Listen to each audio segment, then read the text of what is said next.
Hi guys, it's Andy from Man City Fan TV and welcome back to the Friday Night Social, and we are now in week 4 of lockdown, and what we've done is we've brought back our usual guests. One is missing tonight, Alex, he couldn't make it, but we have got a special guest who's not been on the Friday Night Social before, and that is Kiam.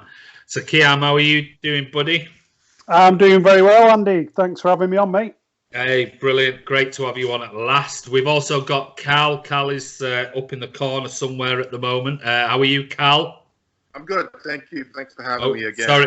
We are going to have Karl and Karl. There's going to be mix-ups with this tonight. I'll go Scouse Karl. How are you doing, Scouse Karl? Yeah, I'm good. I'm just missing my mates from college, and I'm missing people in my family that I can't see. But just sticking to the government guidelines, really. Yeah, absolutely. And obviously we got Karl in Washington DC. Karl, American Karl. So there might be a bit of mix up there. Let's say Carlo. That'll probably. Carlo. We'll call him Carlo from now on. You all right, mate? Yeah, I'm good, mate. Good to see you guys. Glad to see you guys. I'm really happy to be here as usual. Brilliant. And we've got Chris. Chris, how are you, buddy? I'm all right, thanks, mate. Yeah. Excellent. Another week, eh? I know. Well, it is, and I'll come to how your week's been in a second. But Martin is on. You all right, mate? I don't know what you're rolling heads there. It's all very. What's that all about? You all right? Yeah, I've not had a greatest week. No. Well, we'll come to that in a minute. Tom, who you've seen on the Friday Night Social before. Tom, how are you, mate? I'm good, thank you. Evening, everybody. Good. You need to get that head shaved, mate. Again, get that sorted out. Yeah, definitely. Should we live stream it? I'll live stream it. Hey, maybe that's an idea. We'll do a live stream of you shaving your head for the NHS charity. Yeah, that's exactly what we could do it for. Yeah, absolutely. And we've got Ryan. Ryan's back. How are you? Are you dartboard in the background? Yeah, my dartboard in the background. I haven't actually been playing that much. I'm fine. Yeah. We're still waiting for a picture to be put on there. Well, I don't have a printer in the house, so I can't print off a picture of Harry Kane or Martin. I mean, Harry Kane. I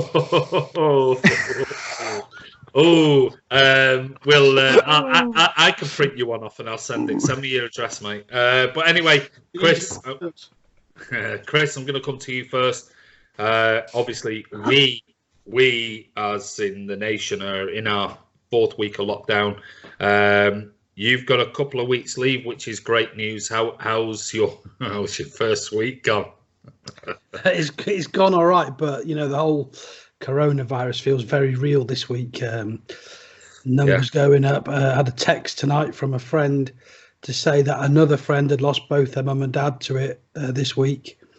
So quite scary. So this week really we're very fortunate that the weather's been good to have been out in the garden with the kids. It's Groundhog Day every day at the minute, but you got to do what you got to do. You have, and obviously with everything that's going on at the moment. Ryan, how's your week been? Obviously you're on the Friday Night Social most weeks. So how's this week gone for you? Anything? I know. Last week you were talking about the WWE or something or other or whatever. Yeah, the wrestling. Martin was probably also watching. Look at his face. he so wants to deny that. Oh yeah, especially around you, since we know you're not the fan. W.com. W.com. So go on, mate. How was your week? No, I've had a good week. The wrestling over the weekend was great. I had a lot to drink on Sunday, as Karl can tell you, when I joined a party with him after the wrestling, and I was very drunk because I'd been drinking since 11 in the morning. I saw you tweet. Now it was around 4. Oh, you should have seen what I put on my Snapchat story. I managed to misspell FIFA very badly. I think I got like 3 of the 4 letters wrong. So I didn't do very well. But I had a lot to drink on Sunday, and then only other thing I've done all week, I went outside for around 2 hours yesterday. Really? Yeah. 2 hours? Are you allowed out for 2 hours? Well, I went to go and get my mum's prescription from because now she's on for from her cancer treatment last year, and then I kind of got stuck in conversation across the road with Amanda, and then I went and got Amanda's stuff from the chemist as well. So I was just doing the rounds.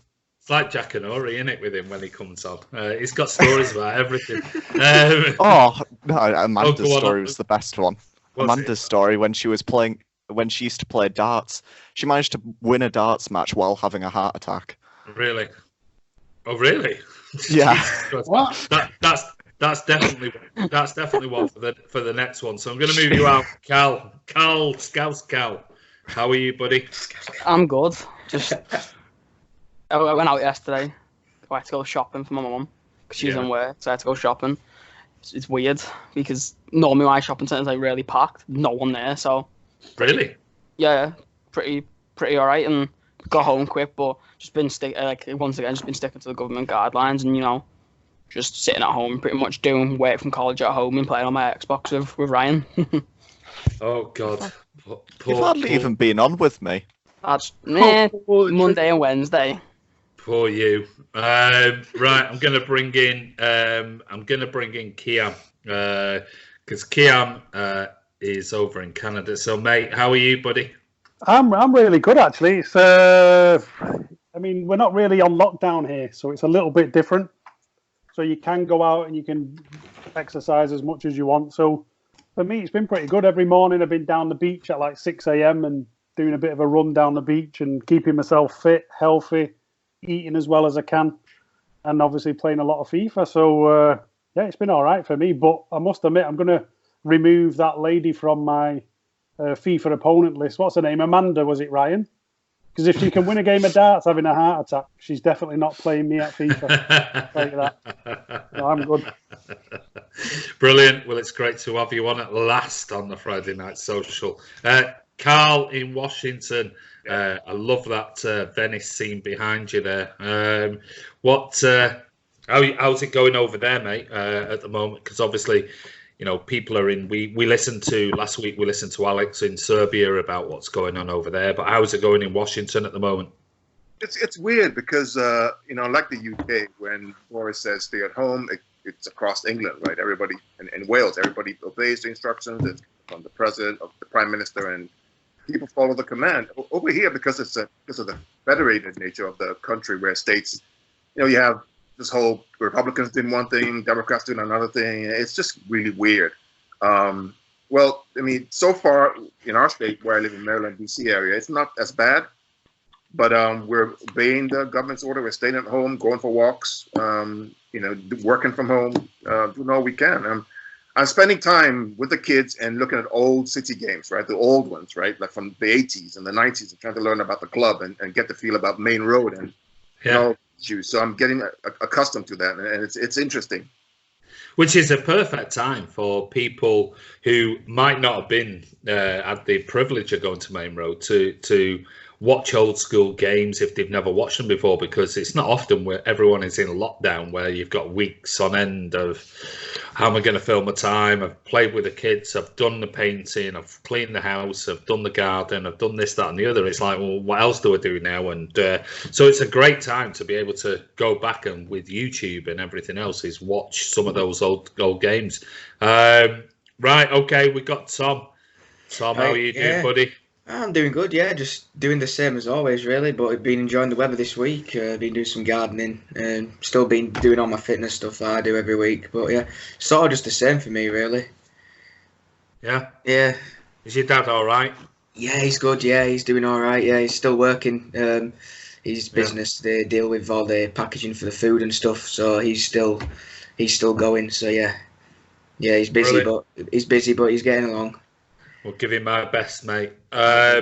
Martin. Oh, hey, we woke him up there. It looked like it was like it come from this dormant state, and now here he is. How are you, mate? You all right? Not been the best week. I'm now locked in isolation till Tuesday. Yeah. Because my lad's not been well. Had fever, constant cough. My partner had a confirmed case at her workplace. So rang the 111 and had to self-isolate. So now I've got my lad dropping food off. Don't go out. Don't budge. Reality hit home this week, shall we say. Yeah. You don't realise it until you are literally locked up in a way.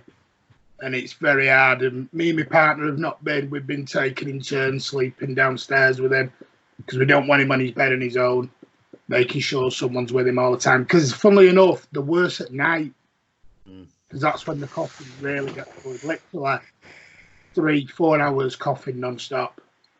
Yeah, it is. I mean, it's one of those that until something probably hits home close to home, which I had sadly during the week, and I'm not going to go into that. But yeah, it is.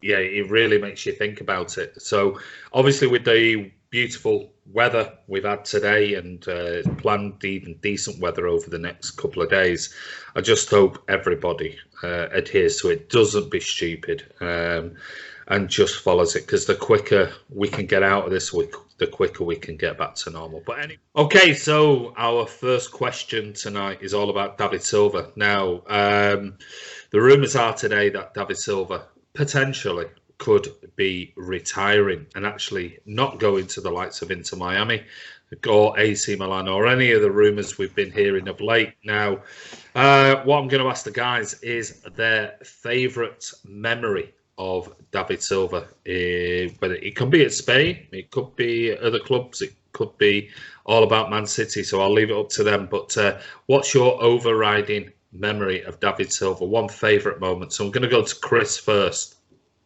Okay. Well, my favourite moment from David Silva is probably the pass he made to Edin Dzeko for the final goal for the 6-1 at Old Trafford. Chested it up and then fed it through the gap between the defenders, and Edin couldn't miss. Brilliant player, mate. I know he's your favourite player, Andy, and he's one of my favourite players for sure. I'm not sure how we replace him. Yeah, that's probably my favourite moment, mate, and I don't think he'll retire yet.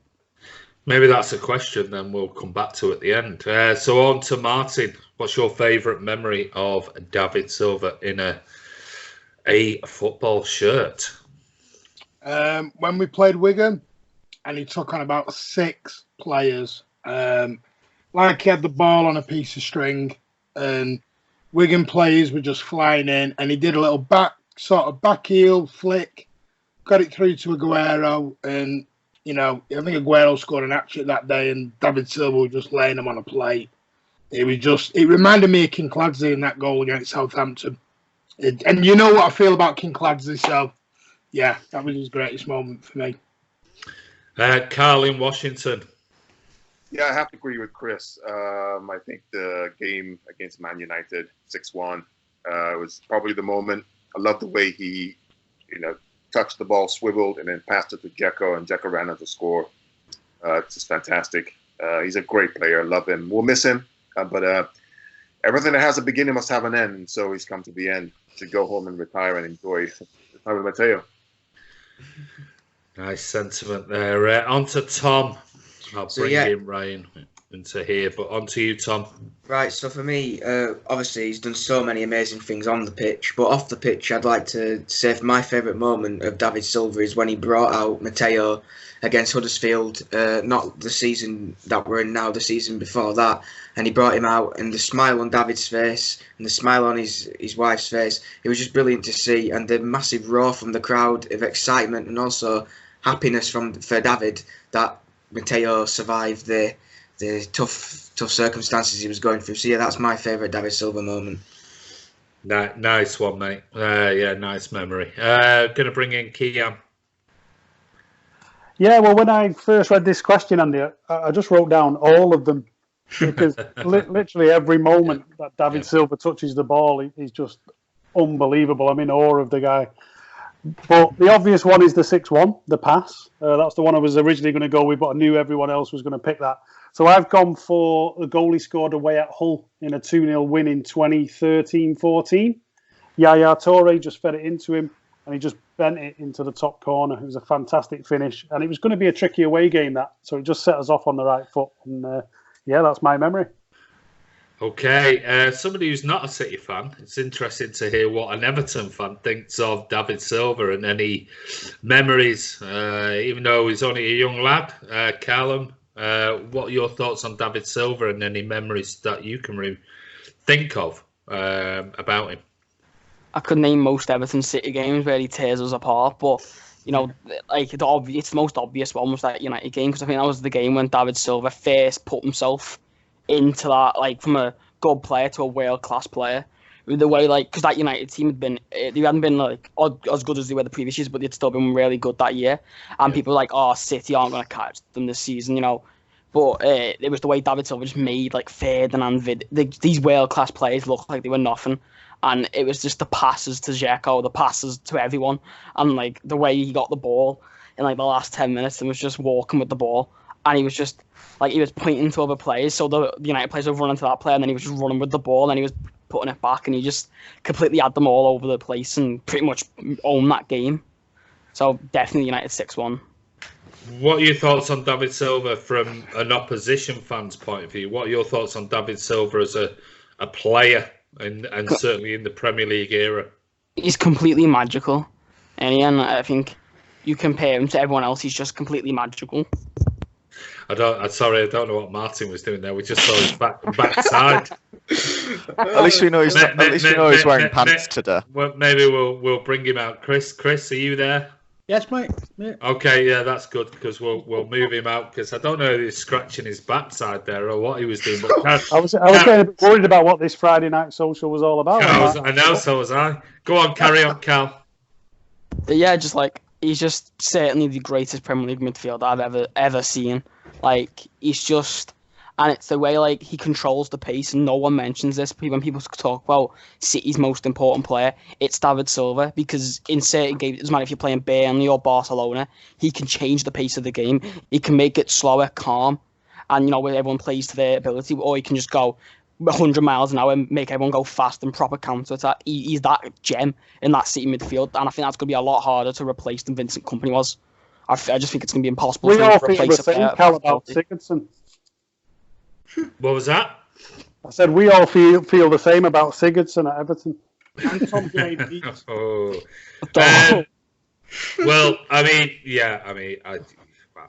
you don't have to ask me about David Silva. Interesting, some stats.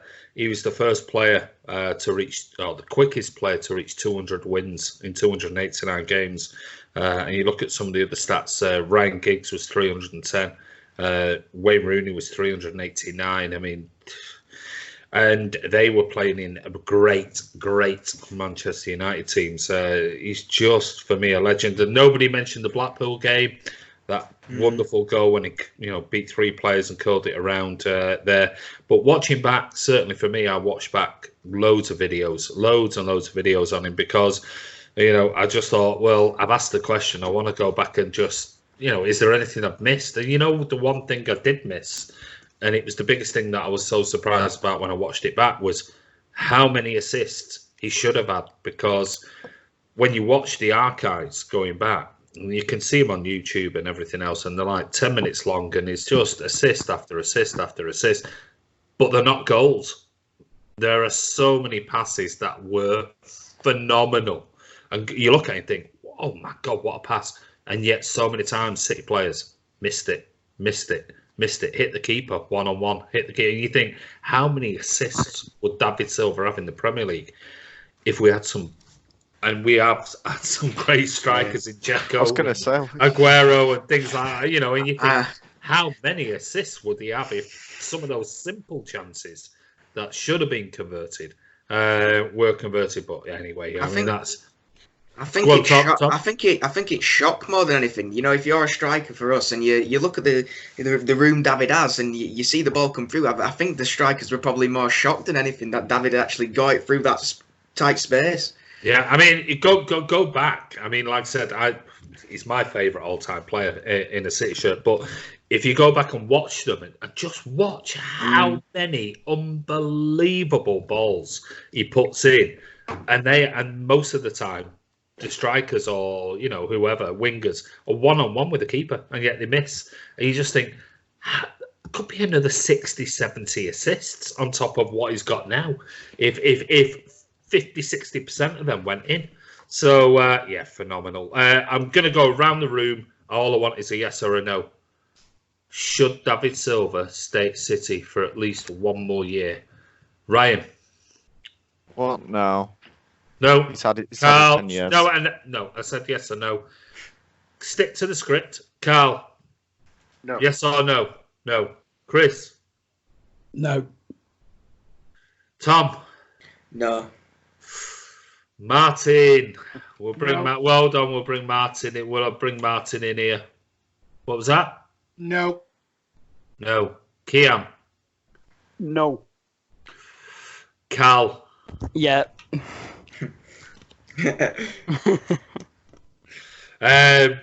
Yeah, for me, I think his time's probably up at Manchester City, which I'm gutted about. But for me, yeah, I'm going to give you one. I'm going to give one question, which was brought up by Chris earlier. He sort of intimated about, well, who would be an immediate replacement? Now, again, to save time, I'm going to just ask you the question.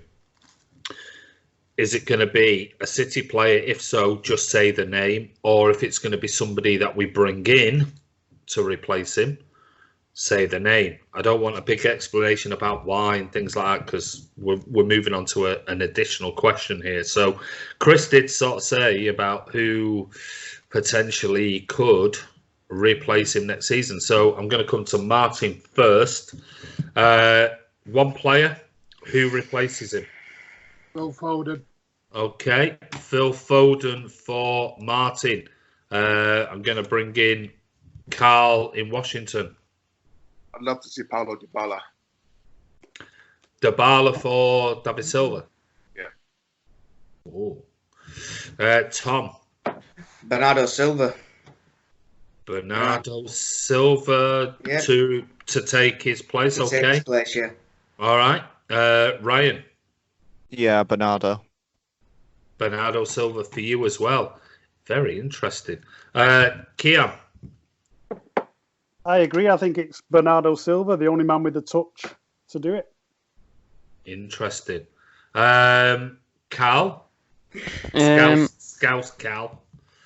This is unpopular, but Jack Grealish. What? Bloody hell. What? He's I just know it's throwing out unpopular. all the terrible No, I know it's opinions here. unpopular, but- Cardi, Grealish. This is All not. right. All right. In the All right. No. Interesting point. No, we'll give him his head here. Who do you think's the better player going forward for next season? And this is to Callum, Scouse Callum. Will it be Jack Grealish or Phil Foden? Jack Grealish, 1,000,000%. Yeah, Grealish. Grealish, yeah. Grealish is the better player going for next season. Mhm. Yeah. I Can I disagree. just say? Can I just say? Foden's No, not gonna get the game time. hold on. Don't talk over each other. Go on. You were saying there, Ryan? Foden's not going to get the game time, so I don't think he's going to reach anywhere near the level that Grealish will get playing consistent minutes. Completely agree with you, Ryan. Okay. I'm Look going at this for a change. I'm going to come to Karl in Washington. What do you think, mate? I mean, Grealish is good, but I would stick with Foden. I just feel that he's just not even reached the heights yet. And Chris? Not Jack Grealish. I think it's time Phil Foden got his chance, and we'll see if he's good enough. Right, that's all there is to it. We don't know if he's David's replacement yet, but he needs to be given game after game after game. So running the team to see if he's the lad. He's definitely got a lot of promise, but promise. We've seen a lot of players like that. I think that's a good point because we are seeing obviously Grealish get tons of game time at Villa. He's playing every single game and blah blah blah. We don't see that from Foden. But if you ask me, who will be in the England team first, Grealish or Foden? For me, Foden will be in the England team before Jack Grealish. purely on attitude. Okay, so we're back, and the next question is, it came from today, and regardless of what you think of him, the bald one, Duncan Castles, he actually did his usual transfer news podcast today, and I was listening to the beginning, turned it off very quickly after he talked about this one thing, and that was Lautaro Martinez, and the rumours that, according to him, Inter Milan are interested in a swap deal with Manchester City for Sergio Aguero. And he seems to think that Inter are keen and Aguero's representatives might be keen on the whole idea of Aguero going to Inter and Martinez coming to Manchester City. Now, as you know, we've done loads of videos about Martinez to City, and the actual premise of the whole debate sounds quite interesting.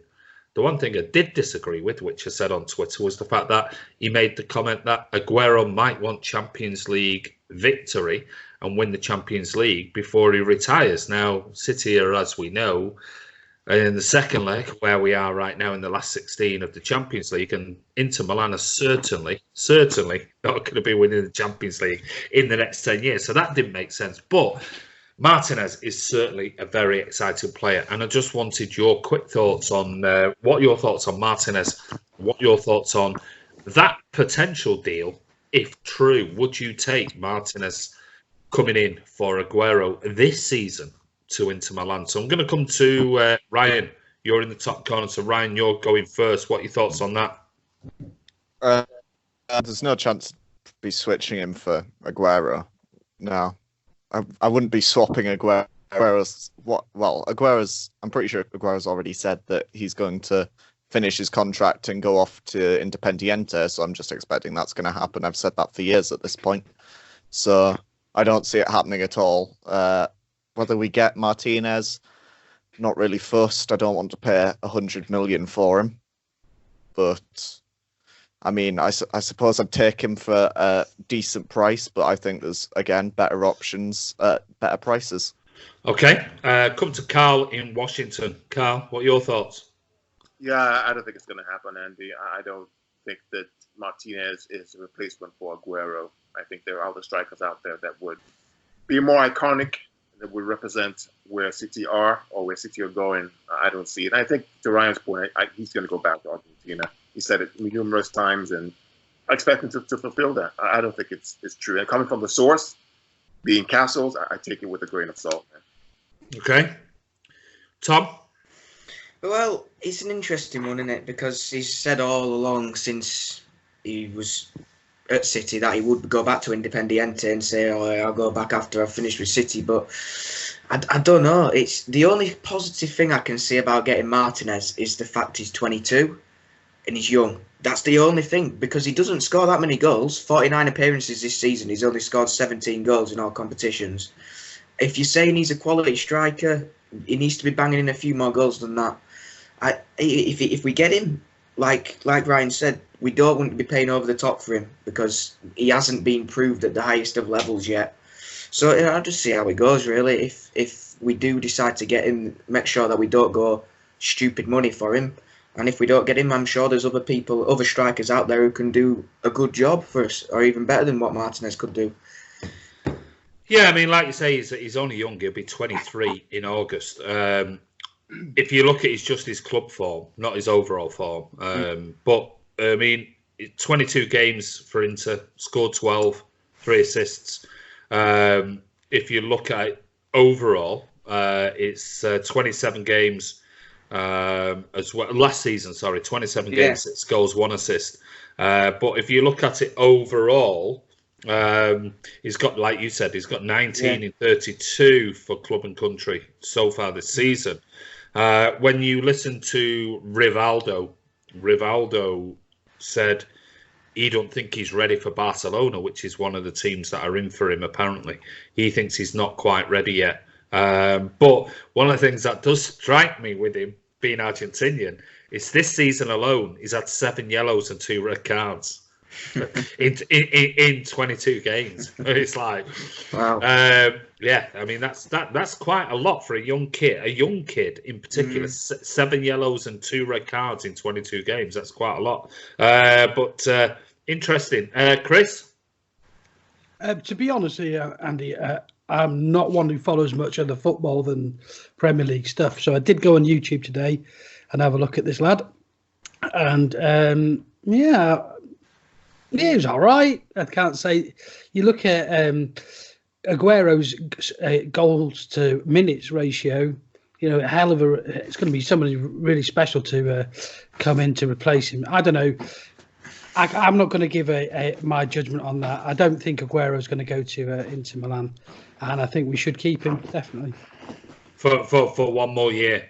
Yeah, or 2, depending how he gets on. He's still a great player. Well, I mean, the only thing with all these players at the moment, this is the thing with David Silva I was hoping for, was the fact that with everything that's happening at the moment, they're going to have probably 6 months maybe of just rest and just ticking over, which probably would mean an extra year of extension on their body for another year. So it's not like they're playing like they would be up to the next 4 weeks. But okay, I'm going to bring in Kiam on this one. So Kiam, what are your thoughts, mate? Yeah, well, straight away, I mean, the article's coming from clickbait Castles, so I take anything Castles says with a pinch of salt. You know, if he told me the Earth was round, I would think it was flat immediately. Yeah. So definitely not taking that.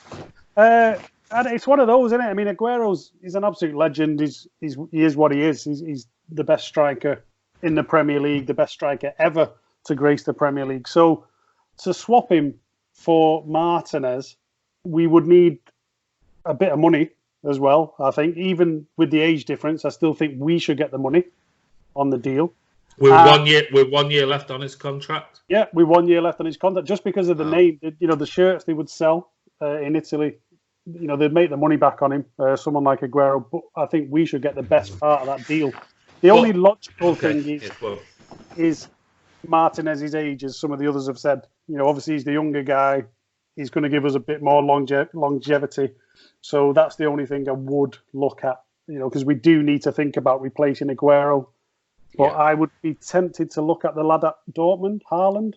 No. You've dropped a proper And H. Kiam is going into isolation. No, you've dropped a proper H-bomb. Don't get him started on it. We're not going down. I wasn't going to get started on anything. I wasn't going to get started into anything. I didn't even mention any of my stats that I researched before this for Martinez and Kane and Haaland. Well, actually, we would do Haaland. Right. Okay. Anything else, Kiam? No, that's pretty much it.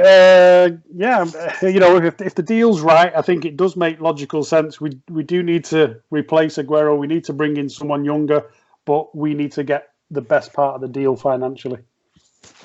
Which is quite interesting now, because we don't know where we're going to be in 6 months' time with regards to transfer fees and the cost of players anymore, and how much are they really worth? And, you know, the talks of £200 million Harry Kane.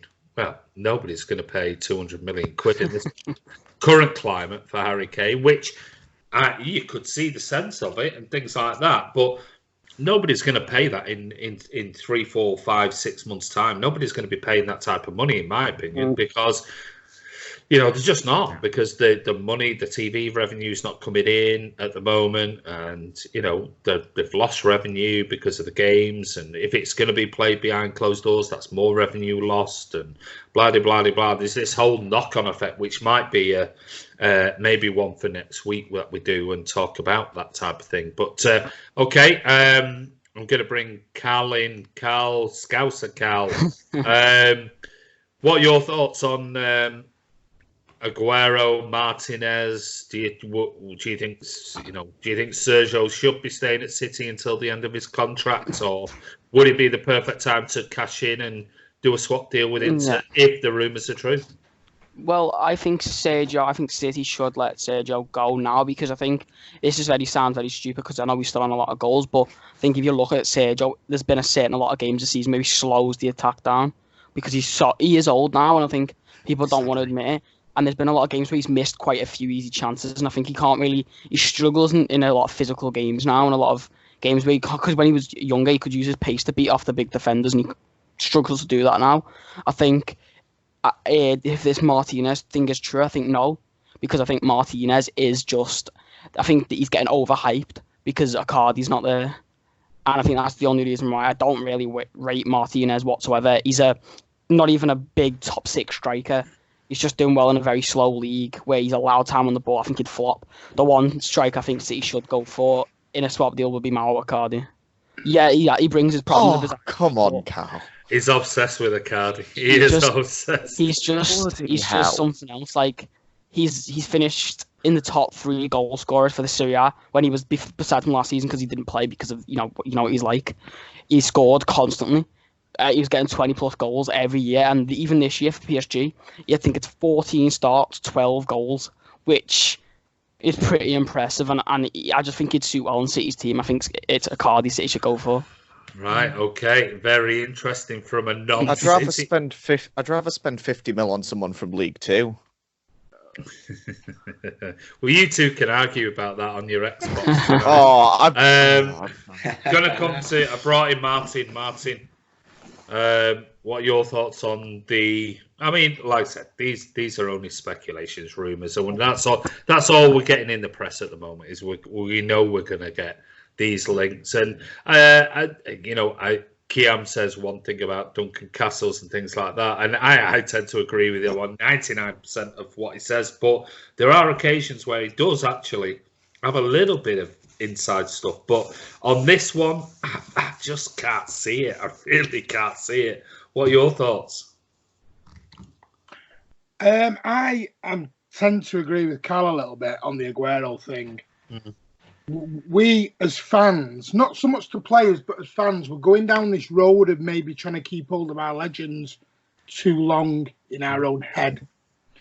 And you have to remember, and I know I'm going to swear now, Alex Ferguson knew when to get rid of a player. Never mind the name, never mind the profile. He knew, apart from his last season when he knew that was the reason he got out, because he knew he had to rebuild the whole team, so he got out when he could. But if you look, every time he needed one player or two, he knew when to do it. And we did it with Company, we did well on, but we didn't replace. I'm a little bit thing with David Silva, because I think we're going down that road where we're not seeing the David Silva and he's not going to go out in the right way. And I don't want to see that for Sergio either. I don't want to see him. You can tell now there's games where the pace has gone. And Karl, he slows the attack down. He really does. We're going with pace, and you've got wingers like a Sane and a Sterling, and then Aguero's busting through. It's not going to happen the same way it used to anymore, and we have to accept that. He's only got 1 year left in his deal, and for me, people going about Martinez, I think he's, like you said, the records, he's got 1 in 2 in the league, which isn't bad. Under Pep Guardiola, this kid's going to get better and better. And you've got the wingers going down. I'd do it, and I would.